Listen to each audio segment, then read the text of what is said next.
રાજ્ય પર કે જ્યાં માવઠાનું સંકટ અત્યારે તોડાઈ રહ્યું છે, તારીખ આપવામાં આવી છે, નોંધી લો 22 જાન્યુઆરીથી 27મી જાન્યુઆરી, આ વચ્ચેના સમયગાળામાં વરસાદનો રાઉન્ડ આવી શકે। રાજ્યમાં કડકડતી ઠંડી તો પડી રહી છે અને આ તમામની વચ્ચે માવઠાની આગાહી, ખેડૂતોની ચિંતા વધી છે।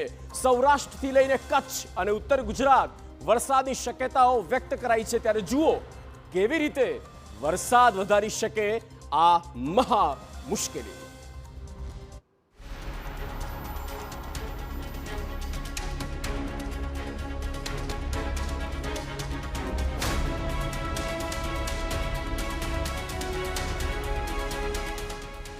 રાજ્ય પર માવઠાની ઘાત।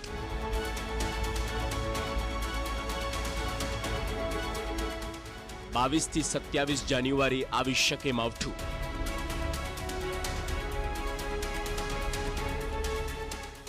સૌરાષ્ટ્ર કચ્છમાં સૌથી પહેલા થશે અસર।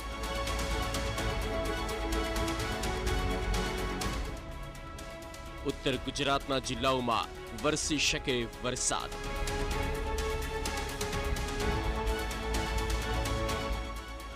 કેવી હશે વરસાદની તીવ્રતા?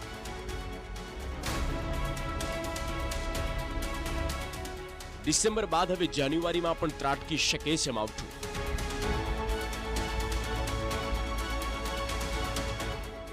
22 જાન્યુઆરીથી 27 જાન્યુઆરી સુધી રાજ્યના અનેક જિલ્લાઓમાં હળવો વરસાદ થાય તેવી શક્યતાઓ છે। ડિસેમ્બરમાં વરસેલા વરસાદે ખેડૂતોની મુશ્કેલી વધારી અને હવે ફરી એકવાર જો માવઠું થશે તો વધી શકે છે ધરતીપુત્રોની પરેશાની। હાલ ઘઉં સહિતના પાકને માવઠાથી નુકસાન થઈ શકે, ત્યારે જો હવામાન વિભાગની આગાહી પ્રમાણે જ વરસાદ આવશે તો ખેડૂતોને પડ્યા પર પાટું પડી શકે છે।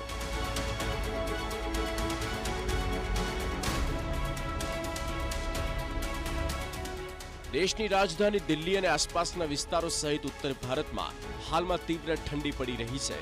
ગુજરાતના વાતાવરણમાં આગામી દિવસમાં પલટો આવી શકે।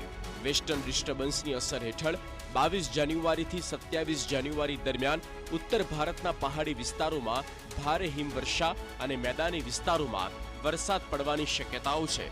તેની અસર ગુજરાત સુધી થશે।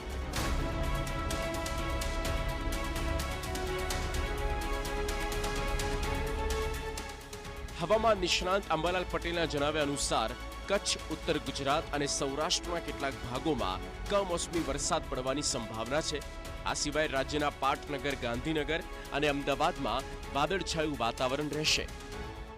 દેશના ઉત્તરીય ભાગો, પંજાબ, હરિયાણા વગેરે ભાગોમાં ત્યાંની ગતિવિધિ વધારે રહેશે, પરંતુ ઉલ્લેખનીય છે કે આ સિઝનનો પ્રથમ મજબૂત પશ્ચિમી વિક્ષેપ લગભગ આવી રહ્યો છે।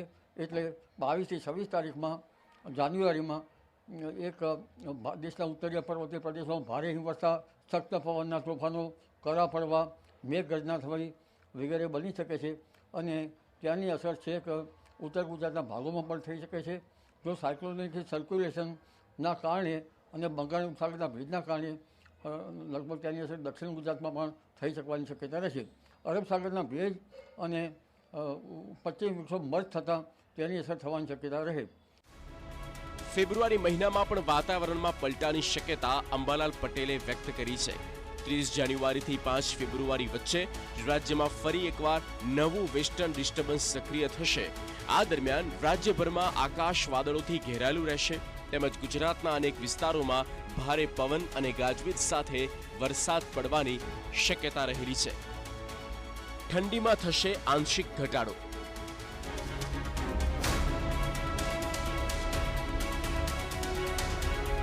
ત્રણ ડિગ્રી સુધી મળી શકે રાહત।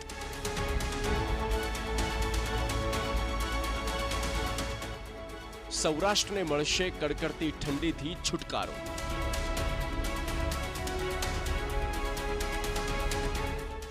રાજ્યમાં હાલ શીત લહેરનો કહેર જોવા મળી રહ્યો છે। જો કે રાહતની વાત એ છે કે આગામી 24 કલાકમાં ઠંડીમાં ઘટાડો થઈ શકે અને લઘુત્તમ તાપમાનમાં વધારો થઈ શકે। પવનની દિશા બદલાતા તાપમાન વધવાની શક્યતાઓ છે।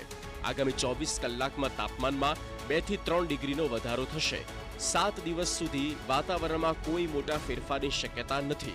હવામાન વિભાગના જણાવ્યા અનુસાર હાલ રાજ્યમાં પૂર્વથી દક્ષિણ પૂર્વના પવન ફૂંકાઈ રહ્યા છે અને તેના પગલે ઠંડીનો ચમકારો વર્તાતો હતો, પરંતુ હવે પવનની દિશા બદલાતા તાપમાન વધવાની શક્યતા છે, જેને લીધે ઠંડીમાં પણ घटाड़ो अनुभवाशे।